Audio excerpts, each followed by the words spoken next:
Welcome back, listeners. So, before we get on into this podcast, just a quick little side note. We actually split this podcast up into two different segments. The first 55 minutes and 9 seconds, we go straight into talking about the new trilogy and giving our own thoughts about it, given that we kind of started this podcast way after the movies pretty much ended. We wanted to make sure that we got our thoughts pretty much processed into the first part of the podcast before we jumped into the Kathleen Kennedy portion of the podcast. So, if you guys want to jump straight into our thoughts of the matter regarding Kathleen Kennedy possibly getting kicked out and Jon Favreau coming in and taking over for the Star Wars, the new era of Star Wars, jump on over to the 55th minute and 9-second mark. Otherwise, just keep listening and enjoy the podcast. Oh, it's gonna be fun. We're gonna try and structure this episode. Oh, it'll be no. Trust. Look, as your producer, I'm gonna tell you right now, this will be structured. I will still be at the best of our ability. This is like destructive structure. Destructive structure. This, I love that. I'm like, I'll be like Godzilla for kids. Godzilla for kids. That's what it is. So the 1999. No, because he still destroyed buildings. He still destroyed buildings. Picture, okay, So Godzilla for kids without destruction of buildings, but fighting for good. So the cartoon. Sure. Have you ever seen the cartoon for Godzilla? Yeah, I have. Like, it's in bits and pieces of it. Yeah. All right, are we ready to start the intro? Let me see. Remember, we're zero and we're back to zero. We're back to zero. We're back to 0 days without an accident. Okay. Okay. Okay, here we go. Are we ready? Okay, hey, drink your monster. I know, I'm trying. I need you to be ready. I need your energy. All right. Here we go. Hello, Internet. Welcome to Keeping Up with the Nerds Variety Hour, coming to you from 12920 Philadelphia Street, Whittier, California, aiming to be Whittier's #1 podcast for all things nerdy. I'll be your host today, Bryan. Rene. Excellent. Okay, now we're at day one. We're at day one. Day one. 1 day without an accident. Screen fades. You gotta do that now. Fade in.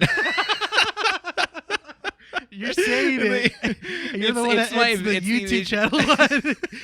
It's the vision that I have, man. I can't help it. Gosh, stop exposing me. All right, so I know I said that I was the one leading in the intro, but this is a topic that you introduced. So, listeners, this is an episode that we're gonna. So, let me be frank. This episode's gonna be all about Star Wars. Basically, there has been word around the nerd water cooler that nerd water. Nerd water coolers? Are you kidding me? Like what would be the equivalent to a water cooler? Mountain Dew? Have the tree. The high school tree. The high school tree. Oh god. Somewhere out there we just offended someone's like, hey. All the anime nerds were around my tree. And you just offended another group right there. Which I'm part of now. Yeah, I was gonna say you watch anime. I love anime. Yeah, exactly. Well, yeah. So I watch anime. I don't enjoy it. You sound like you force yourself. Like, oh man, My Hero Academia episode. I gotta watch this one. Anime. What is this? You know what? I'm gonna piss off on a lot of nerds. I'm gonna say manga. I literally, really quick side note. I had a younger girl with her mom come in, and they were talking about anime. And she's like, "Do you guys have any manga?" And the kid was like, "Mom, it's manga. It's manga, please. It's manga, Mom." I was like, "Dang, shut her down." But at the same time, I'm kind of like, I like to make fun of because I am an anime nut now, and I like to say manga for the sake of it. You know? You're a weeb. I am a weeb. We're all weebs on the inside, except me. I'm pure. Everyone has weeb potential. Nope, I'm not a weeb. I don't classify myself as a weeb. You'll never get me to admit it, Rene. You have weeb potential. You never associate myself with that group.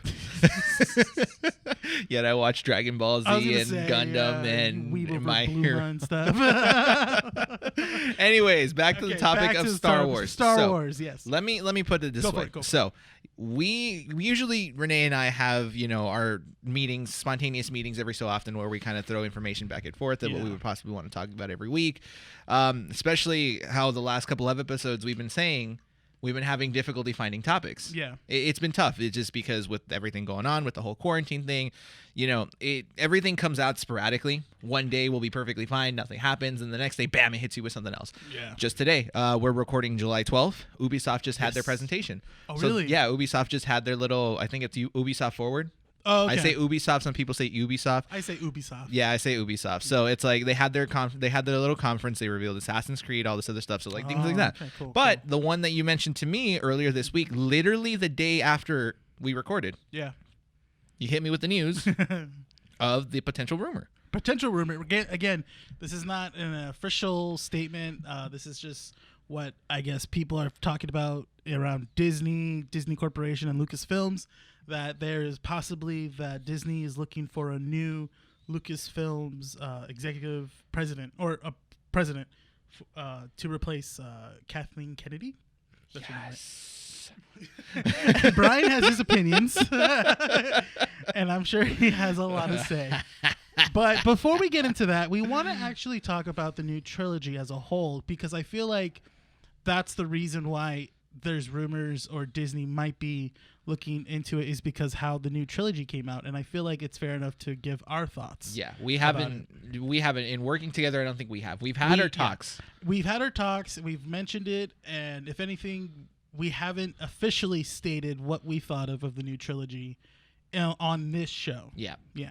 Okay. So I feel like it's fair. So what we're going to do is going to not break down. We're going to talk about maybe 10 minutes each film, so like 30 minutes total, if anything, about each film. So let's start with 10-minute roundup of Star Wars, the new trilogy. Yes. How would you classify everything before we move on? Because it's the old trilogy, the prequel trilogy. So I guess you would say the original trilogy, the original, the prequels, and then the new trilogy.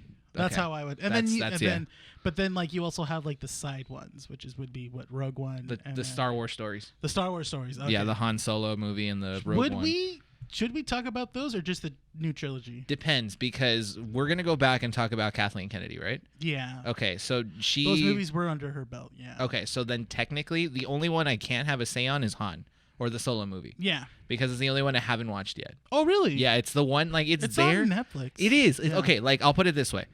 I've seen it there, and it's been like I've had the time to watch it, but I think people turn me off on it. That I'm just kind of like, don't know if I really want to. Okay, so if we're not gonna talk about it, I'll give like my quick little 2 cents. You can talk about it. Yeah, I can't. I can't speak for it. I mean, I will say this: I do enjoy it. It's a fun film, and I recommend any Star Wars person to watch it. Okay.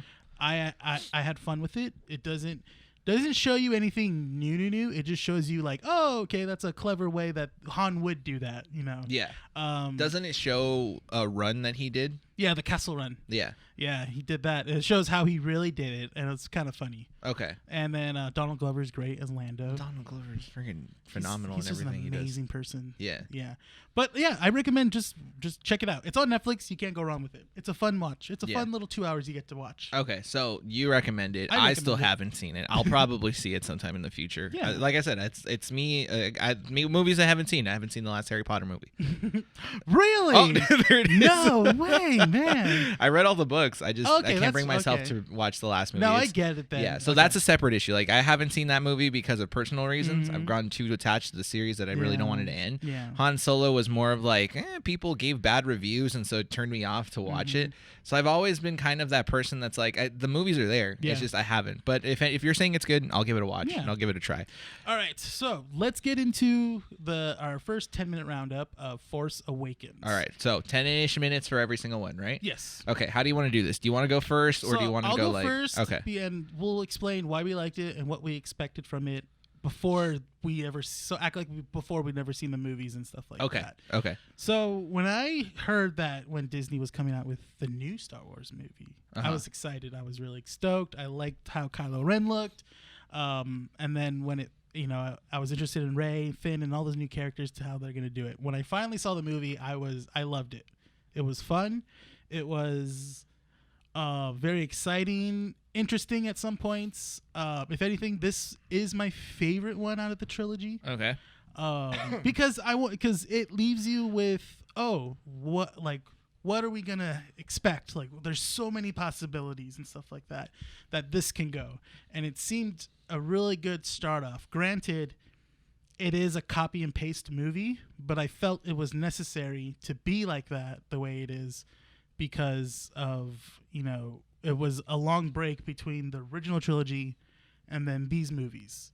that it kind of needed to be the same to kind of bring back fans and stuff like that, and also bring in new fans as well too. Okay, so you liked how the characters looked. Mm-hmm.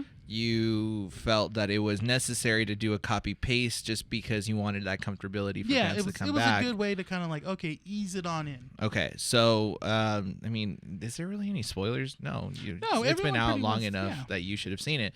Okay, so let me ask you this. I'll ask you a couple questions on what your thoughts are. I think that's probably a better way to progress about this.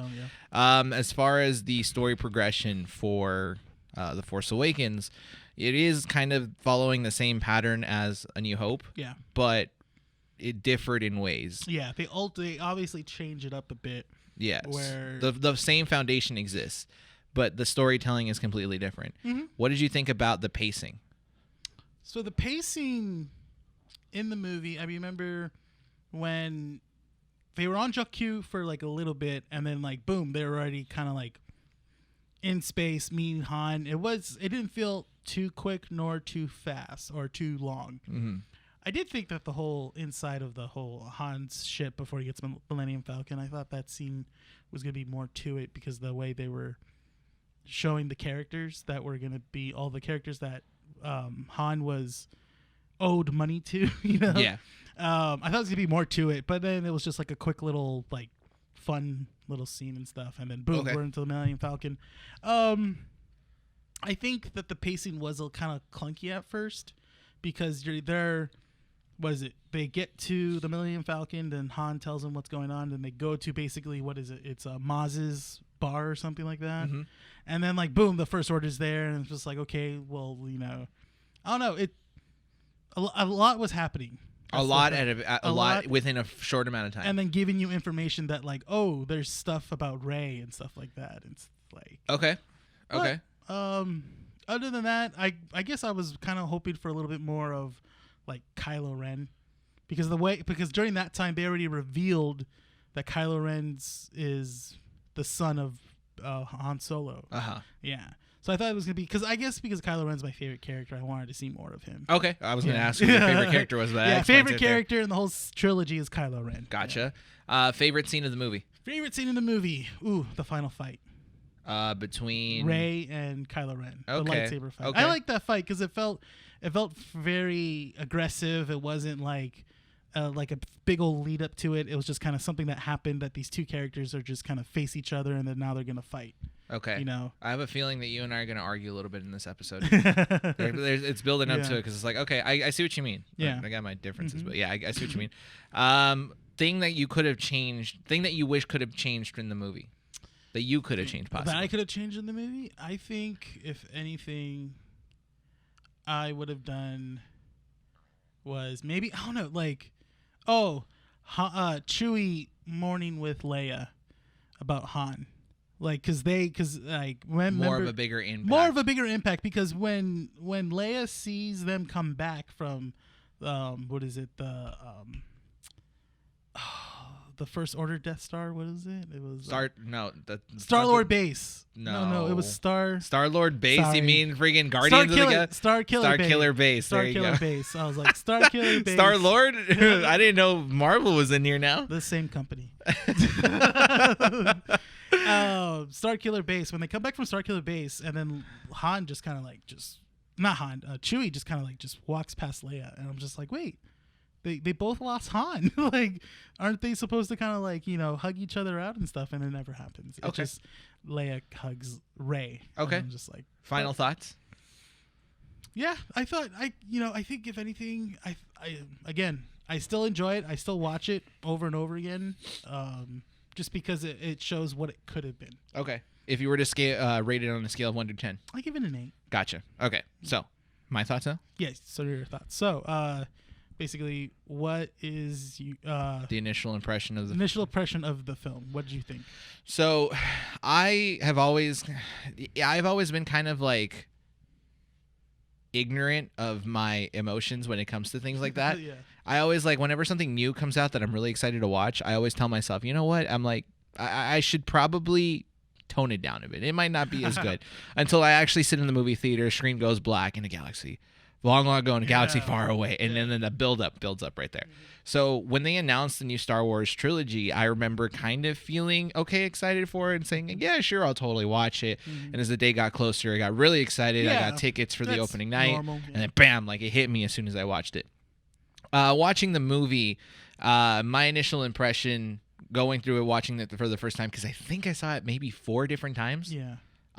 The first time watching it was probably, I think I remember feeling just a lot of different emotions. Everything was coming at me all at once. I felt that I was trying to get a hold of everything. I felt like the pacing was bam, bam, bam, bam, bam. Like you are right. It was like a couple scenes in Jakku. And then they went over to the Millennium Falcon. They're in space. Then they get trapped in that zoo place thing up in space on the spaceship. Yeah. Because someone found the Millennium Falcon and they want Han to pay up for his dues. Maz's bar. Then from there they went over and went to the Resistance base and Starkiller base, and it just was all super quick, right? So watching it the first time around, I don't think I really got everything. And then after watching it a couple times back, I started to nitpick exactly what my favorite parts were from the actual movie. I have problems with Rey. Okay. Immediately going into the movie, probably watching it the second or third time, I started to notice that I did not like Rey as a character. Okay. I fell in love with Poe Dameron immediately on the first time watching it. No, him and Finn's relationship, like the chemistry, was fantastic. It was great. Like the whole, I just was rewatching it here at the store right now, and I love the whole when Poe was naming Finn. That's just like that, like the way that their dialogue. They immediately became friends. Like that's solid. Finn was a fantastic character. I loved his character more than anyone else because I think that it was an entry point to proper character development. We weren't going to get a mystery about him. We understood where he came from, the process in which he was, the process that he went through to get to where he's to where he is, and then we kind of got a glimpse of where his journey was going to go into the other 2 movies. Poe Dameron, I just think, is an overall badass. There was character development there, but his character was, I am the best pilot in the rebellion. I have the best X-wing. I can do a bunch of stuff you can't do, and I'm a certified badass, and that's all it was. Poe Dameron's my favorite character. What else? What questions did I ask you? So obviously your favorite character was Poe and stuff. If anything, did you have a favorite scene that you liked? Finn and Kylo Ren's fight.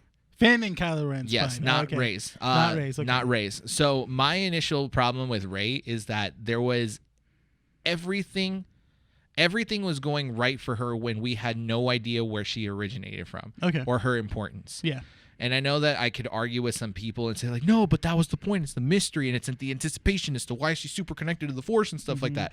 Yes, I understand that there were implications that kind of connected her to having better Force connections than other characters out there.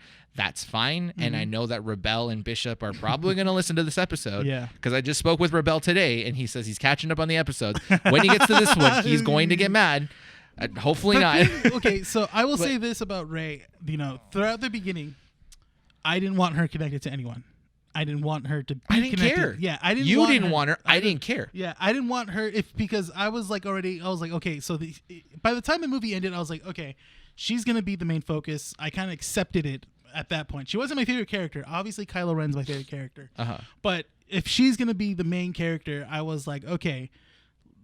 Don't let her be connected to anyone. Let her be her own character. Yes, let she's her just be a from Force nowhere. sensitive, user who it has no connection to anyone, but probably has a Force connection with someone, which is why she became, And that's the thing, when I think that was kind of mainly after this first movie came out, people were like, oh, she's related to Luke. Oh, she's related to Ben. And everything was and I was like, no, don't let her be connected to anyone. If anything, but people would argue, but she's so strong. I'm like, okay, let her be strong on her own. Yes. She doesn't need anyone to basically. She doesn't need to be connected to anyone. Even with those rumors, I couldn't stand her. I just did not like her introduction. I did not like her character development at all because I felt like it was kind of like playing a video game with the progression that you would receive halfway through at the beginning. Yeah. She just seemed overpowered. She didn't seem like she needed to build up anything. Yeah, but she still needed to train and do all these different... I didn't care. No, the like, she training wasn't was more, helpless. And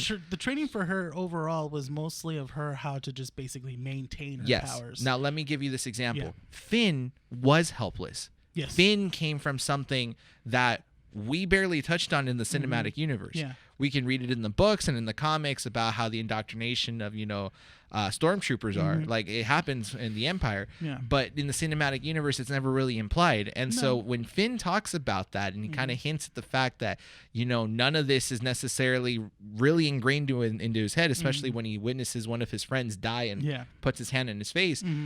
That is a journey. That is the anticipation you wait for. Yeah, that's the thing. And that's what started in the beginning of this film. Exactly. That's the thing. And I think that's why Finn is such a lovable, if anything, interesting character. Heartfelt character is because he doesn't have force powers. He's human. He is. He's not special. He doesn't have any special abilities. But he's a level 1 character. Yeah. That's what I meant. Like, that's, if I could relate it to something, he's a level 1 character. Yes. He can grow. And that's what's good, because that makes you excited for the next movies. Yeah. If I'm going to be honest, Ray didn't get me hyped up for the next movie. No, I didn't care. And that's why you say, you know what, Ray, and I'm not going to, this isn't to discourage you to make it not making your favorite scene. Yeah. But that's why Ray's and Kylo's fight was trash, because you're talking about a guy that trained with the Knights of Ren. And I can understand, well, again, and I feel like I'm mocking every Star Wars fan when I say this, but he's on the dark side, so he's using his anger. That's why he's not able to focus and actually get Rey. And Rey's using the Force, and it's guiding her and all this stuff, because it's a guide as well and teaches her how to use it. Yeah. Okay, sure, but the Force, if had that much power, wouldn't it make sense that the Force would guide Rey into trying to convince her to do something right, like disarm him so she doesn't do anything that he should have? Which I thought, like, that was going to happen. But he was didn't. going to lose his hand or something like that. But it didn't. It didn't. The only thing they left was, like, oh, he got a scar in his face. And even then, we'll talk about it later. But like, the only thing they have is just, like, lights. Ray basically strikes his face, and basically his face is all burned. Yeah. So...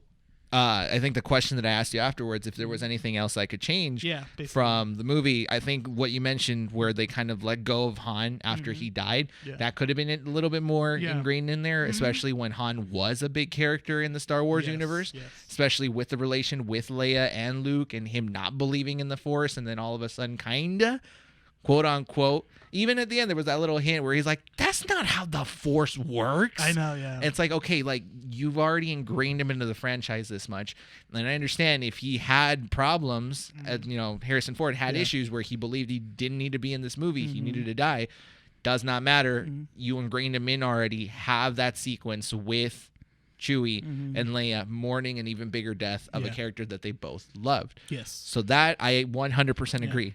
On a personal level, they needed to change Rey. I feel like Rey needed to be dumbed down a little bit. And this isn't because, she's a woman and all this other stuff. It's none of that. It's just straight up just character as a development. character, Yes, as straight up character regardless development. if it was a woman or a man, regardless, we wouldn't have liked the character. Yeah. That's the thing. I would have. Great example. Ahsoka from Clone Wars. Okay, yeah. Ahsoka from Clone Wars. She ended up in, if people have not seen the Clone Wars, the end of it, didn't she end up going, like, seceding away from the Jedi Order and just becoming neutral? Yeah. But she still ended up being badass. Yeah. But that journey from her beginning to now made her that person that was awesome. Yeah. And Rey just ended up being a level 30 in a level 1 stage, already equipped with, like, some of the best weapons out there. And it's like, why? Now what does she have left to do? And we'll get into it when we go into The Last Jedi and, Rise of Skywalker. You'll see that her growth means almost nothing. It does, yeah. It doesn't. So I think that's what it is. Overall, then, rating. I would say a 7 out of 10. 7 out of 10. So 7. still pretty good up there. It's in the, like I say that it's good. Yeah. I think it's good. But if I were to watch A New Hope and The Force Awakens, that's a tough one.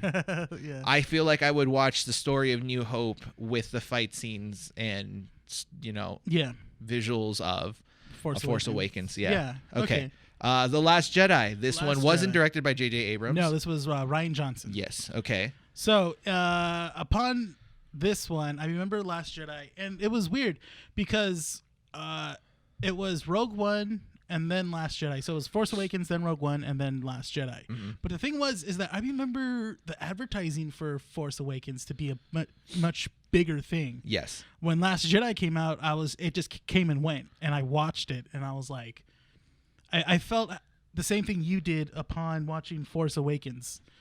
Everything was coming at me. I didn't really get it, and then after the movie was over, I was kind of stunned. Yeah. I didn't know what to feel, if I liked it or hated it. Are we just gonna say that that's how we feel for every Star Wars movie? No, because I felt a different way for Rise of Skywalker. Okay.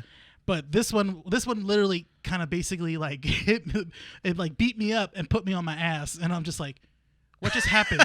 And I'm just because in this movie, obviously this was the one movie that was very controversial upon fans. This is basically what it split the fans in half. Yep. This movie was, oh, I loved it. Oh no, I hated it. Because Rian Johnson basically went the complete opposite. He went rogue. He literally went rogue, and he basically was like listening to all these fan theories and is like, nah, F it. I'm just going to do my own thing. Oh, you said that? I'm going to go the opposite way. Oh, wait. Rey. Oh, wait. You want Rey to be, connected to someone? She's no one. Oh, wait. You want Kylo Ren? It's like, oh, wait. You want to know what Supreme Leader's secret plan is? Kill him off. So this. Oh, Supreme Leader Snoke. You mean the guy that was the big old threat in the first one? Oh yeah. Yeah. He's just Palpatine, He's just but like Palpatine. sitting on a chair. Oh my God! Now it makes sense.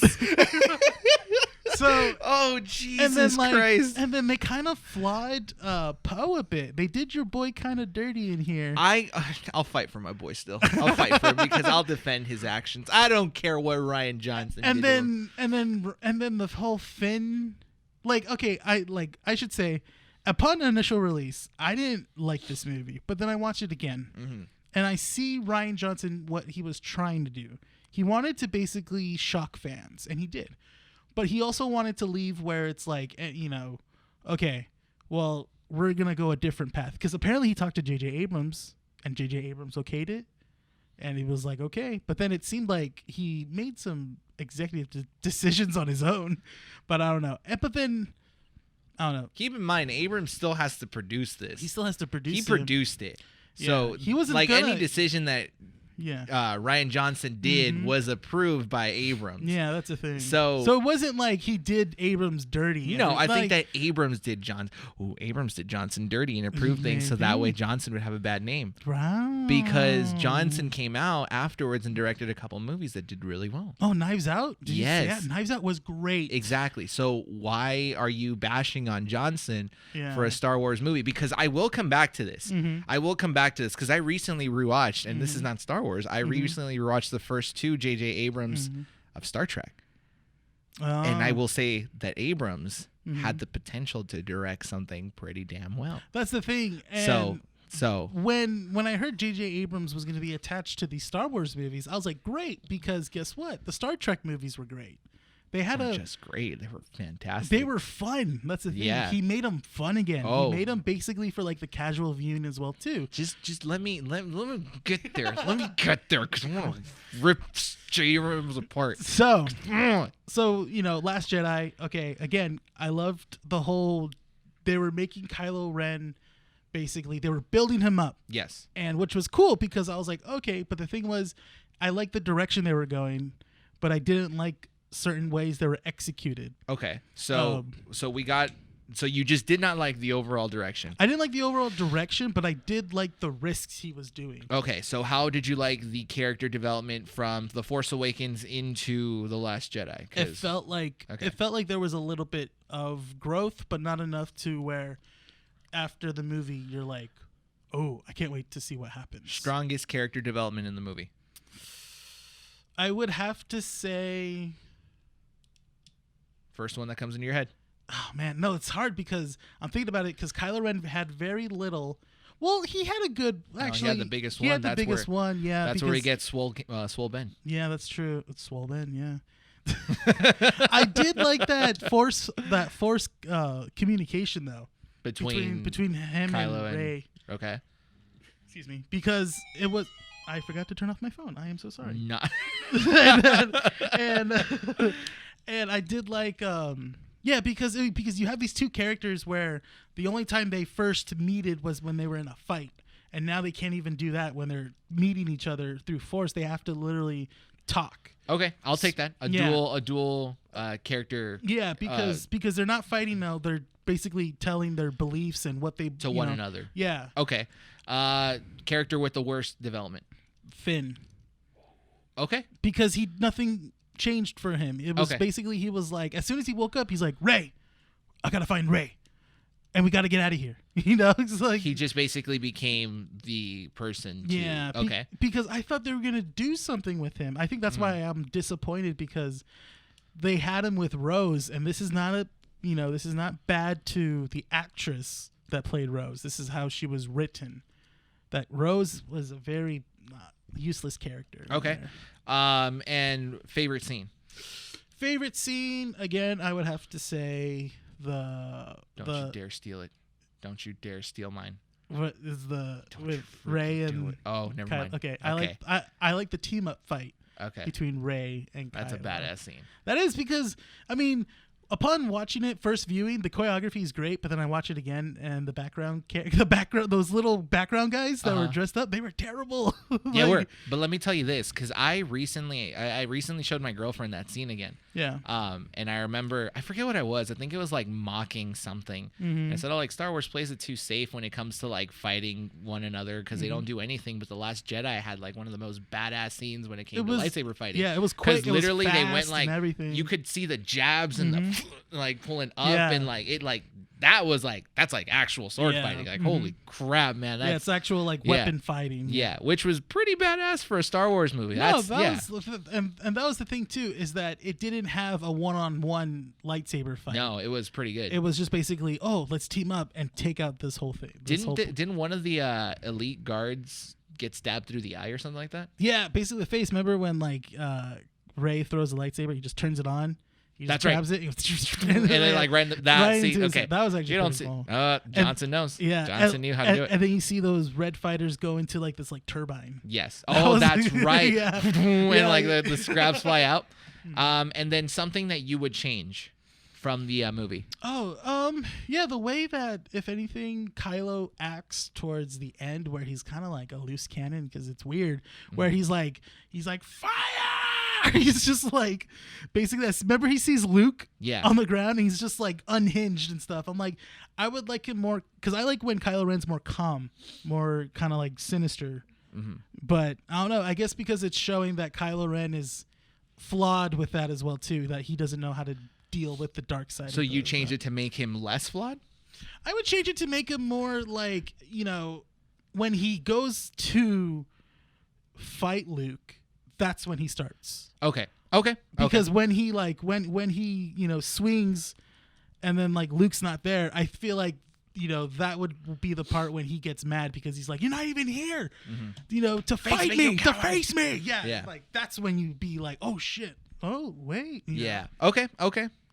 Yeah, I would save it towards that fight. Yeah. Okay. So I'll start with my initial thoughts of The Last Jedi. Came in with the same attitude, wasn't really looking to be super excited for the movie. I think that I had a bigger satisfactory reaction with this one at the end than I did with The Force Awakens. The only reason why was because I felt like something was different from this movie. Now, it kind of solidified itself as a better movie, in my opinion, than The Force Awakens when I began to realize that The Last Jedi was not a safe movie. Yeah. So The Force Awakens was essentially A New Hope, reformatted, remastered for the 21st century. Yeah. While The Last Jedi, you could say, but it was the Empire Strikes Back version. Technically, if you're following the whole like, the rebellions get some hope, and then in The Last Jedi, the First Order does, and it's like a back and forth kind of thing, we can theoretically say that, it follows the Empire Strikes Back, but it never really did. Because Empire Strikes Back is more along the lines of the rebellion fighting the Empire and the rebellion basically being suppressed by the Empire. There was no rebellion being suppressed by the First Order. No. Occasionally, yes, by having, their fleet essentially running out of fuel and they're kind of stuck while the Empire is right behind them and they keep shooting the shields down. Technically, on the technicality, sure, but it wasn't the big picture as it was for Empire Strikes Back. But that's my initial thought on it, is that it didn't play it safe. Yeah. I also felt that Rian Johnson had more fun making this movie because he went back to a more exciting fighting style with the lightsabers. When you think of a Star Wars movie, I always, anticipate the lightsaber fights. Yeah. You have them pretty much in all the other movies. Yeah, basically. There's always a lightsaber battle. Yes. For me, the best one has always been Obi-Wan versus Anakin in Revenge of the Sith. Yeah. I enjoyed the Force Awakens Finn versus Kylo because that one felt raw. That one felt like how you would fight in real life using lightsabers. An experienced Knights of Ren trained force wielding lightsaber knight, I guess. Yeah, it's actually used as a sword. Yes. Yeah. Versus someone with no experience of the tool, no experience in like hand-to-hand combat, just nothing. Yeah. Like it was literally him struggling, and you can tell he gets slashed in the back, he gets thrown around, he gets humiliated. Yeah. And in this one, Johnson was like, yeah, you know what? We're going to go all out on this one. Weapons out, balls out, everything's going to go insane. We're going to have people going into turbines like in the eye. And, there just won't be like a lightsaber battle, but there will be a lightsaber fight. Yes. And so that was good. So that was my initial impression. Okay. Okay. So best character development. Okay. I would say... Do I want to use this to defend my boy Poe, or do I want to use this on Kylo? That's how you want to do it. I'll say Kylo. Okay. Kylo Ren.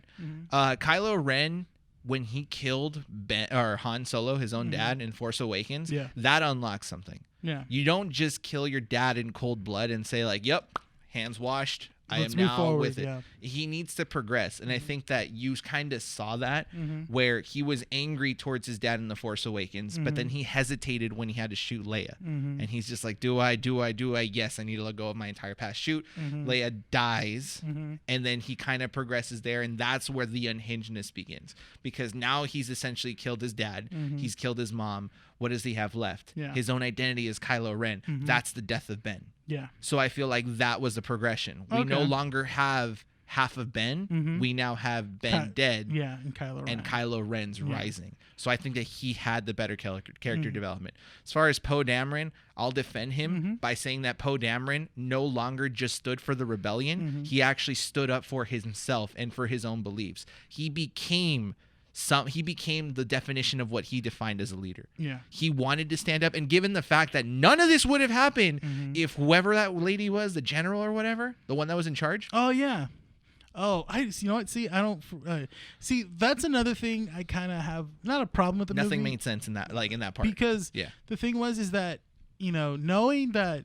So this was the movie that as soon as right before it came out, Carrie Fisher died. Yeah. Carrie Fisher died. So I was kind of wondering, okay, well, they can't use her moving forward, so this is a good time if they did reshoots, they could write her off. Yes. And which is fine. But the thing is that I remember that what is it? Sorry, I'm tapping here. I remember that J.J. Abrams said that he wanted a plan for the original characters. So basically Force Awakens would be Han's movie, and then Last Jedi would be Luke's movie, essentially. And then the Rise of the Skywalker was going to be Leia's movie. So, but the thing is that obviously that Leia died. I mean, Carrie Fisher died, so that kind of like threw off everything. So the movie shows so many opportunities that they could have killed off Leia. The whole, when she gets shot, she goes into space and stuff. That could have been an opportunity. Or instead of her second in command staying in for the ship, it could have been her and telling her, "You're ready to lead this resistance now. I have faith in you. Go ahead. I'll stay behind." So that's there's a lot of stuff. Now that I think about it, The Last Jedi had a lot of different things in there, because that's also the movie that Luke dies in, right? That's the one. Yeah, that's the thing. This is the one that Luke dies, and even then, people didn't really like the way he went out. I felt like, yeah, that's the thing.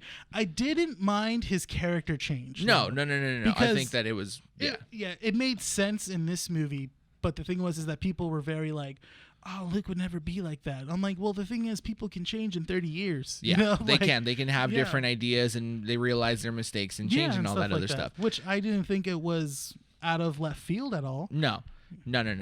But I will say that Poe Dameron was a changed character there because he became the definition of what a leader was by defying orders from his superiors to essentially think of a proper idea, which in reality, if they would have just listened to Poe, then it would have been far different and they wouldn't have to have, which is my favorite scene of the whole movie, the kamikaze. Yes. The kamikaze was probably the best scene I have ever seen in any Star Wars movie. Yeah. Because I remember, I can't even remember the setup to it. I just remember what I felt watching that scene. It was a very powerful scene. It was traumatic because, again, like Star Wars is not scientifically inaccurate by any means. It's a fantasy movie. First of all, you're questioning science in a science fiction film. Yes, but I need to say that before this next part. Okay. Because for me, it was super impactful. Yeah. Because as they hit light speed, theater, quiet. Yeah. Screen, black. Yeah. And besides the blackness, the pitch blackness of the screen, one fragment of light going through multiple Star Destroyers, and everything is just quiet as destruction is in front of your eyes. I'm getting chills just talking about that. Just gone, decimated. In what universe has anyone ever thought, let's kamikaze this son of a bitch going light speed? That's the thing. Johnson is a fucking genius. Yeah. Like, I never, in my years of watching Star Wars and reading it, never once did it occur to me, let's kamikaze this. I felt like Rian Johnson saw Star Wars as a little kid and just been like, what if the Millennium Falcon just went through? I don't think he understood the implications. That's the thing. Like, or what if an X-Wing just like went through? Death Star? Okay, because like honestly, like when you go through light speed, supposedly the ship is supposed to detect any sort of fragmentation in front of you, which prevents you from going and jumping into light speed. Okay, let's talk about that. Let's talk about that. But let's say that if that was true, then don't you have an opportunity or some sort of failsafe to that they disengaged it, so that way they would fly right so through able the Star to Destroyers. do it. Yes, but the thing is that when you do it, obviously you're gonna die.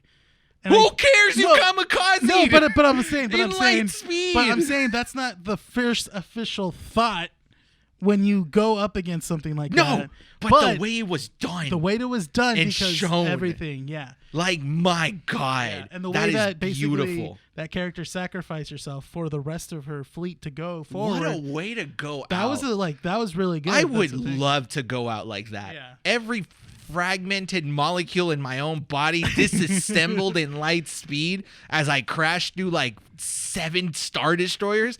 God damn, dude.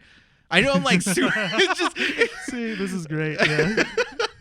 But it's like that scene is fantastic in my eyes. So to close it out for Last Jedi, what would I change? What would you change? The pacing. There was no need to have so much detail in that movie. The casino scene, pointless. You could actually take that whole scene. That whole scene off. And it was add completely more pointless. To like maybe like the ending. But if you were to build this as a Lego set, this is the Lego set that had like the 2,000 pieces. Yeah. To make, something that just does not replicate itself to look like anything. I still love this movie more than The Force Awakens because it didn't play it safe, but there was way too much in the movie that you could have made 2 separate movies. You could have made The Last Jedi Part 1 and The Last Jedi Part 2. Pacing was terrible. I wouldn't even be able to tell you the sequence of events from the top of my head because everything is just so scattered. And then this is the first Star Wars movie that actually takes place like right after another one. Yes. Last one. Literally right afterwards instead of being a couple of years afterwards. All right, so now because we're running out of time here, we need to pace through. We need to pace through. The Rise of Skywalker. Rise of Skywalker, which I feel like we might want to talk about more, but if anything, we'll do it in a later podcast or video or something. But initial thoughts of Rise of Skywalker. So after Last Jedi, the thing is that Carrie. So there was a lot of things to implicate in this film that Disney was announcing. One big thing in particular was this. Then again, this is not a spoiler because this was in the poster. This was in the advertising. Was the return of Palpatine. So the thing was, I had my problems with that. I was like, ooh, you're just announcing it. You're not gonna make it. You're not gonna anticipate it or anything. Anticipate it. You're not gonna hint. Yeah. You weren't. The thing was, this movie overall felt like Damage Control. Yes. Where it was like they wanted to basically, because Disney has the way of basically once they hear something, they want to hurry up and make everyone happy, essentially, which it's essentially is the wrong way to do it, because don't ever give us what we want. Do something that you want to do. The Last Jedi. Yeah, that's the thing. And that's why Last Jedi works as a film, because it's like basically by the time Last Jedi ends, we're like, what's going to happen? I don't know what's going to happen next. And that's a great feeling because you're like really interested on what's in store for us and stuff like that. This one basically takes maybe an hour to fix Last Jedi, debunks Last Jedi as a whole, as everything that they tried to do, and just basically fixes it, while also trying to, the last hour, appeal to certain fans of Star Wars, which basically is like a bunch of fan service that we didn't really need. Because again, it really messed with the story, essentially. Okay. Character with the best closing arc. Closing arc, I think, yeah, Kylo Ren. Okay. Yeah. Character with the worst closing arc. Finn, because the way that they did him dirty after like the next after the Last Jedi. After the Last Jedi was basically like there was no character development, and then in this one he had great interactions, but again, he been wanting to tell Rey something the entire movie. And never did. And he never did. That's and the even thing. till the end of the movie, he realizes and saves Rose and ends up being with her. Favorite scene? I did like Ben coming in to save Rey, but he was fighting like the Knights of Ren and stuff like that. Okay. I did like that. Oh, the Knights of Ren were so freaking fantastic. What would you change? I would change, if anything, maybe Ben dying, because I felt like he could have done more. Okay. Yeah. What would you rate? We forgot to rate. What would you rate The Last Jedi? Oh, right. Well, you know what? I would give it an 8.5. Okay. What would you rate The Rise of Skywalker? Maybe a 6. Ooh, okay. Because I didn't really like it. Gotcha. Okay, so for me, initial thoughts of Rise of Skywalker, I came out liking that movie more than any of the other movies until I rewatched it and said, oh, there is definitely something wrong here. Because I think that I had viewers remorse. Is it viewers remorse or something like that? Where you're just kind of like, no, this is great. What are you talking about?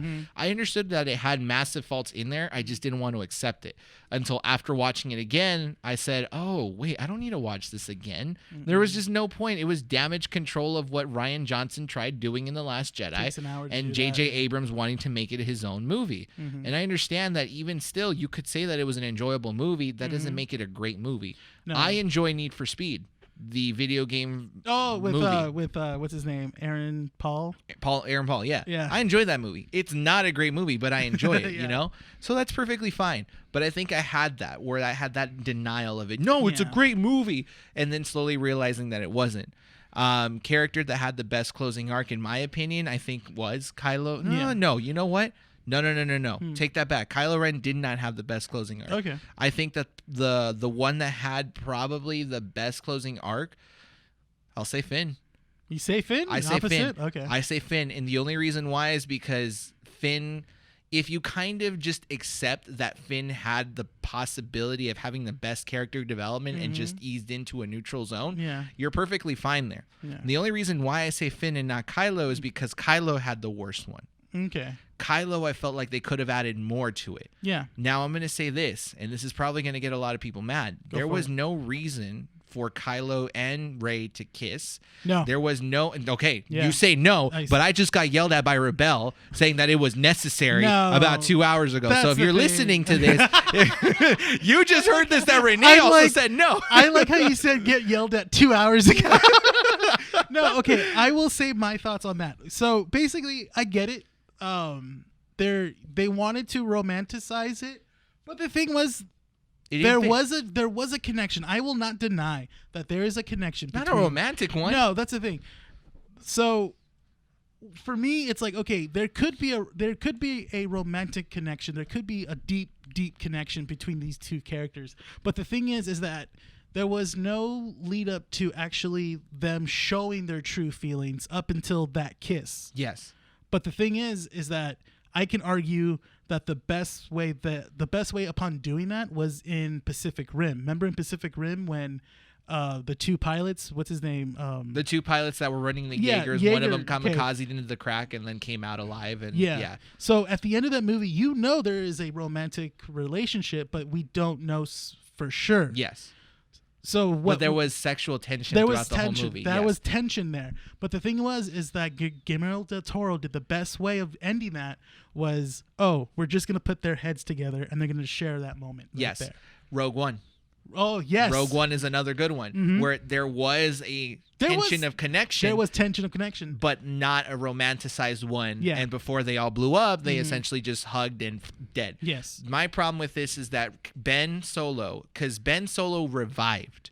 Yes. This was the Solo. Like, that's why he could have been more. So basically, like, Kylo died, but Ben was brought back. Exactly. Yes. So he revived, right? So that's why he could have had a better arc. Because if you would have killed Rey and not flip-flop back and forth, we could have gone into the future and seen Ben Solo's redemption. Yes. There is no redemption for a man that killed millions of innocent lives out in the galaxy, but you could at least give him the opportunity to revive himself in some sort of way, reimage himself. Ooh. Maybe not purposely do so in a good way, but do it in a way that's like a tragedy. Yeah. A tragedy revival. So you could have killed Rey in order for that to happen. But what did Kathleen Kennedy freaking do? And what did she tell J.J. Abrams to do? To just bring back Rey. Oh, so, okay, I just thought of the best way that you could still use the same last line in the end of Rise of Skywalker. Okay.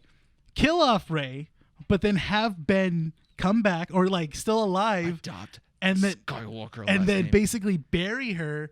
And then, the lady comes up and goes, what was her name or something like that? And he would have said Rey Skywalker. That would have been fantastic. That would have been better. That would have been great. But this whole freaking idea of making freaking Rey the one hero throughout this entire trilogy pisses me off. Yeah.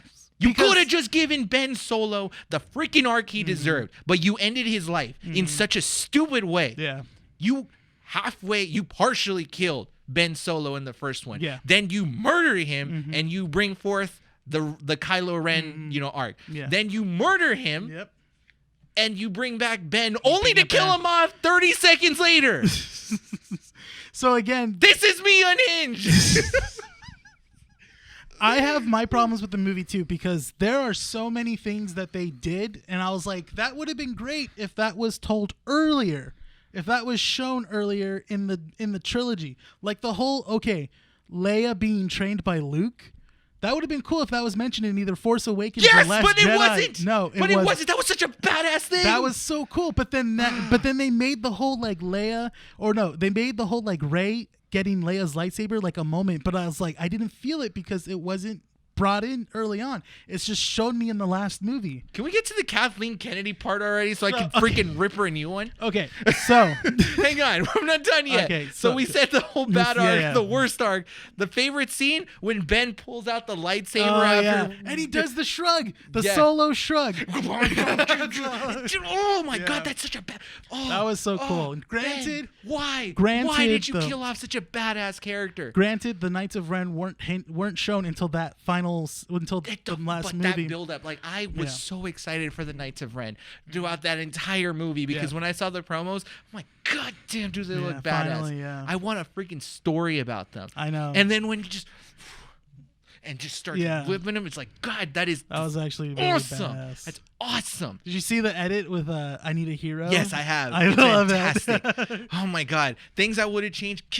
Freaking Kathleen Kennedy out. Kick J.J. Abrams out. Let me direct this movie right now. Oh, God. No, in all honesty, I think it was the Starship part, or no, that the whole thing with the the starships coming into the planet, and Emperor Palpatine revealing his plan that Snoke never mattered. All that stuff is trash. Like honestly, that's the one thing I would have changed. That Palpatine thing was just really thrown in there. I would have loved if Snoke was actually just cloning himself using Palpatine's DNA rather than Palpatine using his DNA. That's to the make thing. Snoke. Yeah, if it was like an actual clone of Palpatine, like that would have been cool. Yes, that's all it was. But you know what? They fucked this up.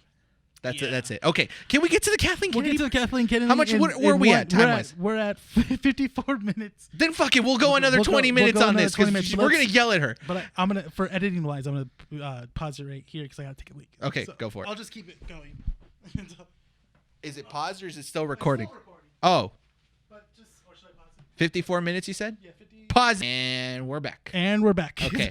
I think while you went to your restroom break, you had some time to cool down. I figured that was needed too. Oh my God. It riles me up and it's going to go back up there. My blood pressure is going to go off. So after listening to us for a full hour, guys, thank you if you're still listening to this.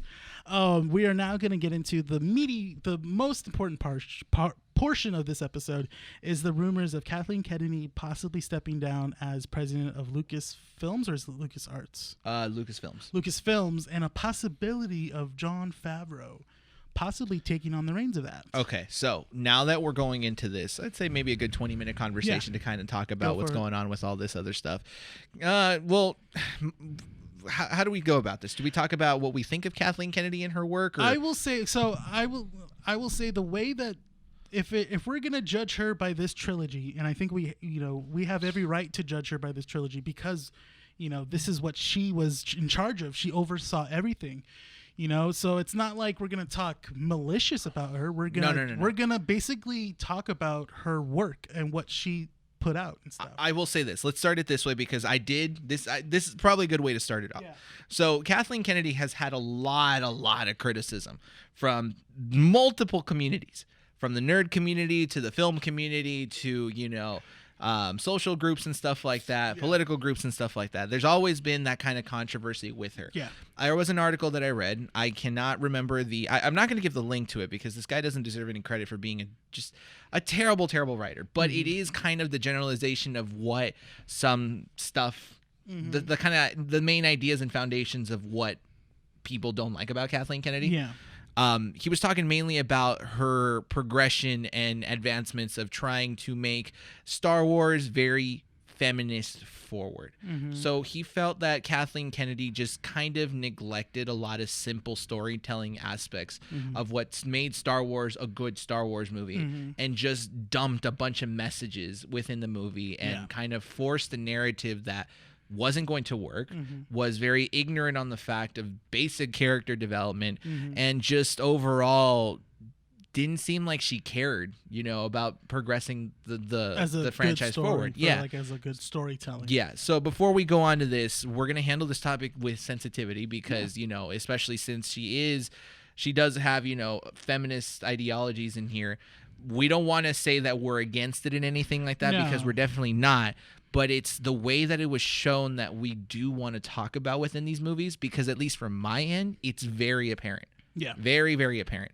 So I'll ask you this. Yeah. Do you feel like there was a feminist forward progression within the new trilogy? Yeah. I mean, to say that there wasn't, I think you would basically have to be blind. But I'm always for, female strong characters and stuff like that, or leading characters as well too. But at the same time, I'm the type of person that says, don't just put them in there because of their gender or because of what they are. Treat them as any normal person, and just give them a reason. Give me a reason to like this character. Just don't shove it right there and say, oh, but she's female. Ahsoka. Yeah. Ahsoka. Yeah. Or that the warrior that seceded from the Empire. Or was a former rebellion operative in the Mandalorian. Yeah. You know who I'm talking about, right? Yeah. Yeah. No, she's great too. Yeah. That's the thing. They have great character development, great character setups. You can tell that these women are pretty badass at what they do, and they do some phenomenal stuff to basically save the protagonist's life. We see why they are the way they are. That's the thing. Not just like how Rey is, where it's just like she's automatically, just like you said, a level 30 character. right then and there. Exactly. Yeah. So her ideologies were very apparent in there. I'll even say this, because Rogue One was under her belt. Was it Jin? Her name? Jin, yeah. Jin. She had a better development than Rey. She actually had. She was actually a really good character. I actually like Jin in the Rogue One. If anything, that's the only reason why I like Rogue One, because Jin's character was good. I don't really like Rogue One as a whole movie, but it's just because I don't know. I mean, the thing was is I that cry every time the X-wings didn't make it through the shield. Okay. And they have to pull up.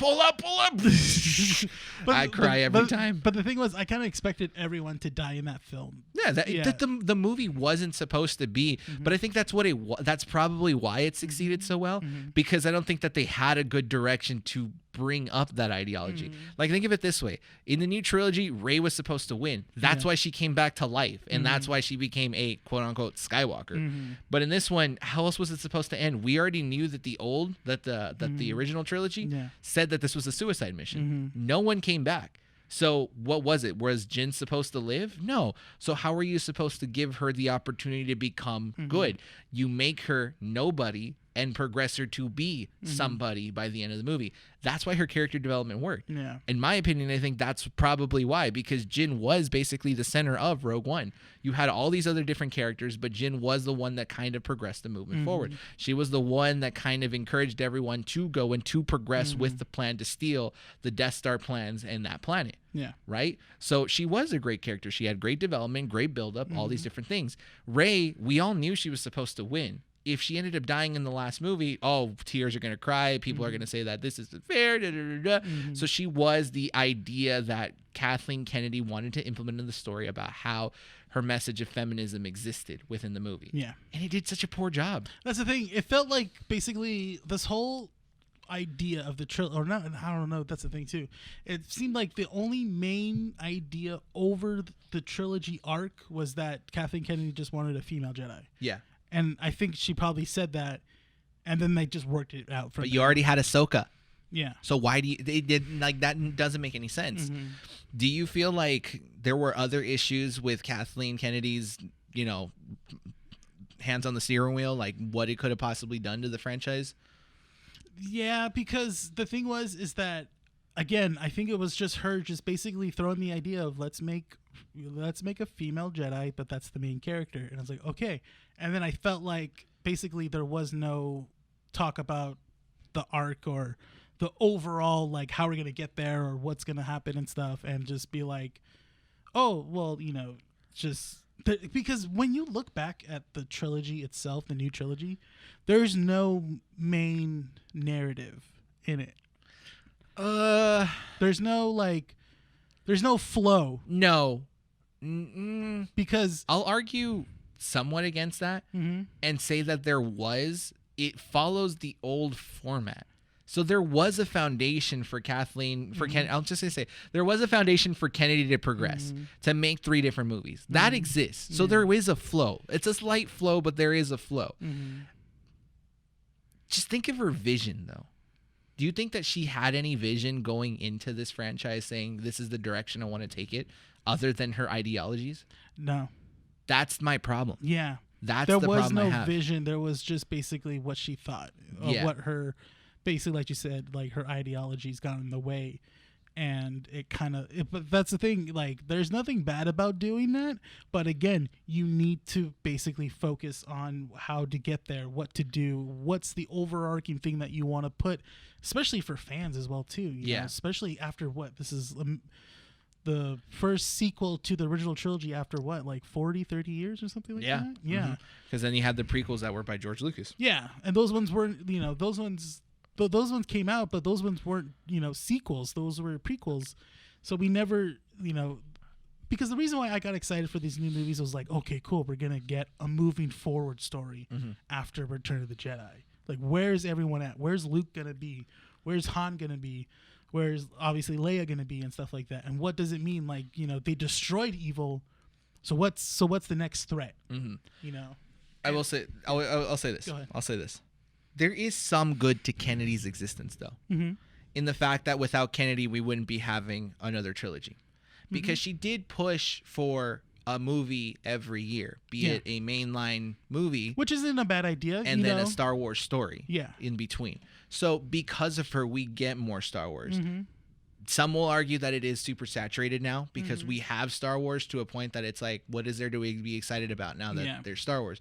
Because are you excited about anything Star Wars that might be coming out soon? So when they were first announcing like all these movies that they're going to come in between, they're going to possibly do a Boba Fett series, and they're going to do a Yoda series, and then I wasn't really excited that was going to come out every year because when a Star Wars movies comes out, honestly now, because the name Star Wars is on it, you have to treat those things like almost like an event.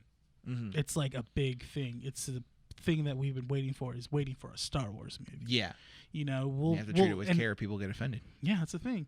And, it's like basically, even though like Marvel does it, like Marvel puts out movies like every year and stuff. But the thing is, though, is that like with those movies, there's reason why to get excited, because there is a main thing to it. It's like what we're gonna see impact into the universe. You kind of brought up a good point. Yeah. In saying that, there is still excitement for a Marvel movie because everything's so different. Yeah. You have a Captain America movie, an Iron Man movie, then an Ant-Man movie, then a Guardians movie, then, the Avengers movie, and then another one, and another one.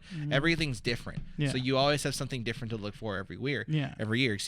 But when Star Wars came out, it felt like, Star Wars 7, then a Star Wars story. Then Star Wars 8, then a Star Wars story. Then Star Wars 9. What it's going to be. It's going to be basically a side story and then an episode. It's side an episode. Story, there you go. Episode. That's Marvel exactly doesn't do that. Marvel goes like, we're gonna have things here. We're gonna do a Captain America movie. Then we're gonna do a Black Panther movie. Then we're gonna do like an Avengers movie after that. Marvel throws 90 mile per hour fastballs to you every year.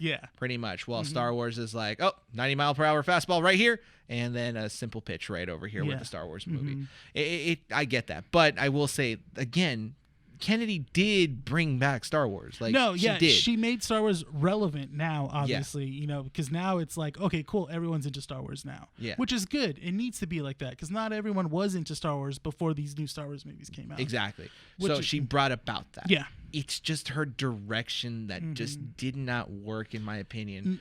Maybe the thing is that maybe it needed to be two people in charge of it that way, because I feel like when it comes to these movies, you need multiple ideologies, you need multiple heads. Leaving it to one person is a lot, because you're only having that one person's vision. Let me bring up this. Okay, so we grew up with Star Wars. This isn't a movie, this isn't a franchise of our generation.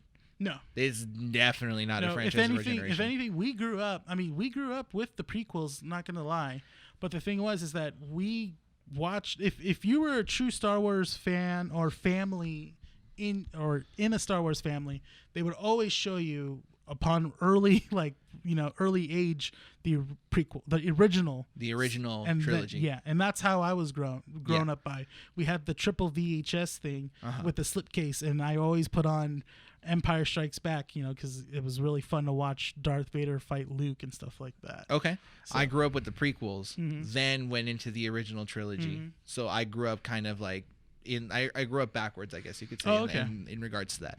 But the reason I bring that up is because when I grew up with the prequels, I thought of Star Wars as a cool space wizard movie series. I didn't care about the story as much. It was cool lightsabers and lasers and starships and stuff like that, right? And then as you grew up and started to watch Star Wars again and again and closely analyzing it, the new trilogy kind of seemed bland and it didn't fit with the overall narrative. Now that you, as an experienced viewer, are watching the new trilogy, you can tear that apart and essentially say, this doesn't work, and I can tell what you're doing here, and I don't like it. Sorry to interrupt, but mind you, this also, because this was going to be, they were marketing the Rise of Skywalker as the final Skywalker movie. Mind you, that basically prequels and the original sequel and the new trilogy was going to be part of this whole new narrative, or not whole new narrative, but this overarching thing now with the new trilogy. So with that being said, that Rise of Skywalker had a lot to bring into. It was basically the equivalent of Star Wars equivalent to Endgame. Yes. Which Endgame executed better. Yeah. Way better. Yes. And definitely. that only had 10 years to do. Mm-hmm. While Star Wars, on the other hand, had 40 years. We had this whole 40 year to wait. And but there like was that. a lot. That's the thing, is that when Kennedy came in, that was Disney's acquisition of the Star Wars franchise. Yeah. And they had a lot of material to go work with. But during the Kennedy reign, they essentially just scrapped all the legend stuff and said, this is all legend. So anything that is not canon to what we believe is to be canon is scrapped. So you have all this being thrown out. And that's why it probably complicated itself, because they had to pull its and bits and pieces to kind of figure out what the end of the Skywalker saga was. Yeah. But the point I'm trying to get at is that as an adult now, you look at these movies more analytical. So you kind of understand that Kennedy had an agenda to try to make her feminist ideology a little bit more apparent with Rey. But think about, because I'm going to play devil's advocate, think about the kids that are watching the new trilogy. Yeah. How many girls do you see out there that are wearing Rey costumes? A lot. With the Especially staff, Disneyland. because she's a powerful character. She is. So Rey kind of is a beneficial character to encourage viewers to say, you know what, if a woman could be this all-powerful Jedi compared to someone like Luke, who was the original one that we saw in the original trilogy, then women can do anything. You know? But then was having that, is that worth kind of... No. And that's where I revert yeah. back, because it's such a simplified version of what you could easily do with multiple characters, especially when you start off with these kids, showing them something like that. Yeah. You know, even, okay, we can say Ahsoka again. Oh, but she's not necessarily a woman. She's an alien. So how can a little kid relate to that? Okay, well then let me give you a good example. Jin, again, really great character. She's human, and she grew up to be someone really, really good at the end of the movie.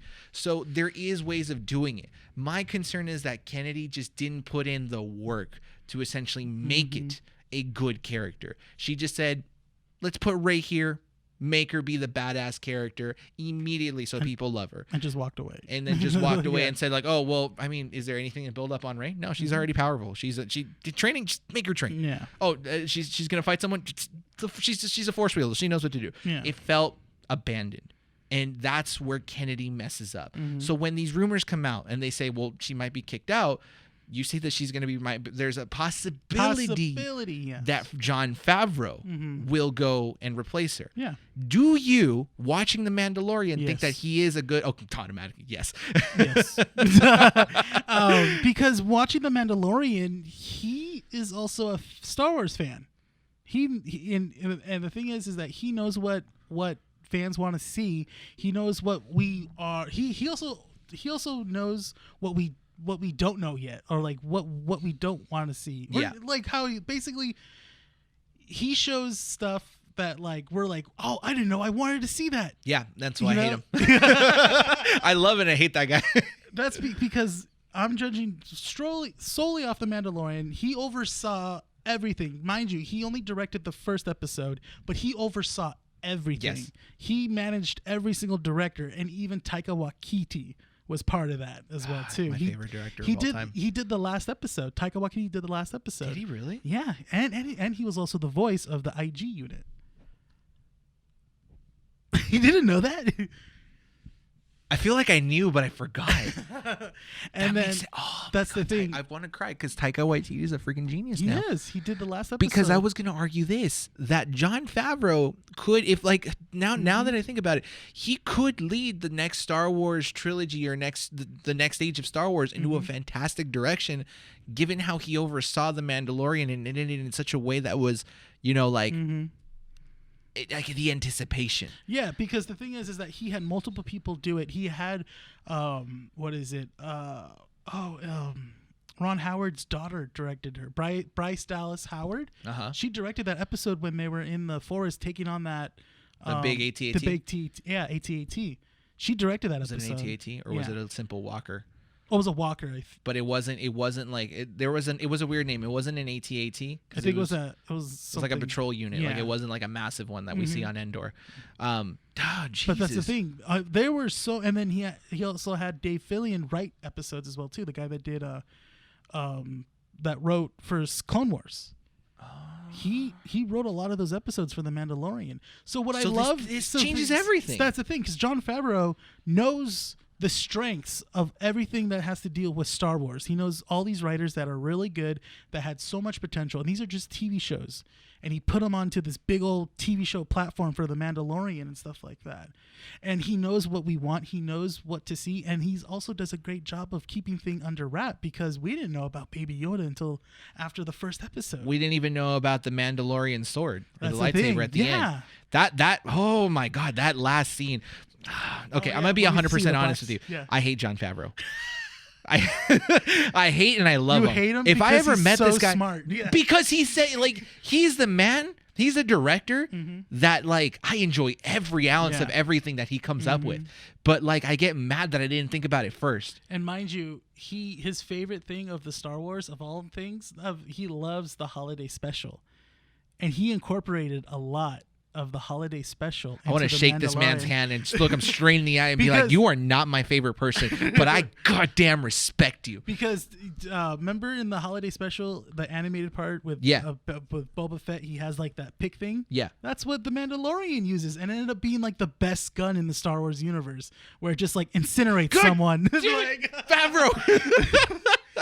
Oh my God. It's all in the first episode, man. Like, watch, like, look at little things. I want to watch the documentary that they have on Disney Plus. I have to. Because they talk to each director of each episode. So each episode, they break down each episode. Do we come back? I think we should. Okay. We'll talk about the Mandalorian, because we didn't talk about the Mandalorian as well too. But Star Wars episode, or the Star Wars story episode 2 the next week. Part Okay, 2. we'll do that for our viewer or listeners and viewers. We'll probably talk about that, because what time is it right now? We're at 1:15. 1:15? 1 hour and 15 Okay, minutes. let's wrap this up and say, because I think we've both agreed that Kennedy just implemented her ideology in a way that just simple, plain. It was like the vanilla frosting of a Star Wars. She of the had age of a Star good Wars. spark, but the thing was, it fizzled out in the middle of its run. I just thought of the great analogy. Yeah. So if this was a recipe to bake a cake, Yeah. Kennedy baked the cake, but only added vanilla frosting to the top of it, and then left it and presented it and said, "Happy birthday, Renee." And you said, "Great, but I like your cool. effort." Like, Thanks." But then Favreau comes in, bakes you a 3-tier cake, comes up to you and, doesn't tell you the flavor, doesn't tell you the filling, decorates it in a way that you can't tell. It's not vanilla frosting. Yeah. It's some sort of greenish black Yeah. But for some reason, that I you love just are like, what the heck? What is this? Wait. He presents it to you. I didn't He know says, I wanted this. Yeah. He's like, yeah. You're like, what? Yeah. And Favreau comes up to you and says, Renee, this is a cake. What flavor is it? Just look. Just look into it. And you take a bite out of it. Yeah. You get hit with the best flavor you've ever had of any cake. But then you take a second bite and you realize, wait, what is this filling that's in this cake? It doesn't make any sense. But I love it. This combination is so great. That's what Favreau did. Yeah. Kennedy was the simple vanilla filling, vanilla icing on top. Favreau was the mystery flavor, but it was the good mystery flavor. It was just the one that you never knew you wanted, but you wanted. So to have him in the new age, would you think it's beneficial? Yes. I think so. But tell me where you feel like the new age of Favreau could possibly lead if he did take reign. Oh, man. I'm not too sure, because I feel like he does a great job of just incorporating little things from past Star Wars stuff into his story or into the thing to show you, like, oh, I just want you to know that this is canon, or, oh, hey, I just want you to know that I do know of this, but that's it. That's the thing. So I feel like he could take the future of Star Wars pretty far, if anything, in a positive direction. I think so, because, and then also incorporate what everyone would want too. The same thing, because I feel like he could incorporate what Kathleen Kennedy could do or would want, and then just do more of it in a smarter direction. I will say that Favreau could lead the next Star Wars age, if it were to be true, in a controversial direction. Positive, but controversial. Because Favreau, like you said it, he's a man that knows what to give you without you asking for it, without you even wanting to know what it is, without you knowing that you want it, is what I meant to say, right? He's really great at that. And we can look at his other pieces of work and say that he understands how directing and producing and overseeing all these different projects works. I think he could. Yeah. It will be controversial because it's going to be massive. Yeah. It's going to be the type of age where everything is going to connect, and he's going to start pulling things from things that you didn't even know, or maybe you never even watched. Yeah. I'll tell you right now, I haven't seen all of Clone Wars. Yeah. Nor have I paid attention to Rebels. I just am not interested in the animated versions of Star Wars. That's fair. Yeah. But if Favreau comes in, he's going to start saying, "Oh, remember that one episode of that one show?" Or that one page from that one book that's canon to the Star Wars series, that's relevant to and there. And that's what he did in Mandalorian. Exactly, because when they brought up... Exactly. So I am left... I don't care. I am interested in learning. Yeah. But Star Wars fans, and I'm not going to offend... I hope this isn't to offend anyone. Star Wars fans are some of the most ignorant people out there. If they don't like something, they're going to go after your head. No, definitely. So if you have a Star Wars fan that's like, well, why is this canon? I didn't know about this. Like, well, no, they're going to go after Favreau's head. And that is the controversial portion of it. Why did you include this and not that? And that's going to be the most uncomfortable part about it. A person who is a diehard Star Wars fan all of a sudden becoming irrelevant, becoming that person who's unknowledgeable about what Favreau just implemented, and possibly looking at the different loopholes as to why Favreau might have included something or approved of that. But it could be the better one because we're going to be leading into a more adult version of Star Wars where he's not going to hold back. The first 15 minutes of The Mandalorian had someone chopped in half by a door. Yeah. I wasn't expecting that. That was awesome. Or that scene where he has to break one of the guys out from the jail, and it's like blinking red and black. Yeah. That was a badass scene. Quick little thing. Did you know that the rebel soldier that was in there, the holding the little thing, is the voice of Anakin from Clone Wars? Favreau! He does a great job, I'm telling you, man.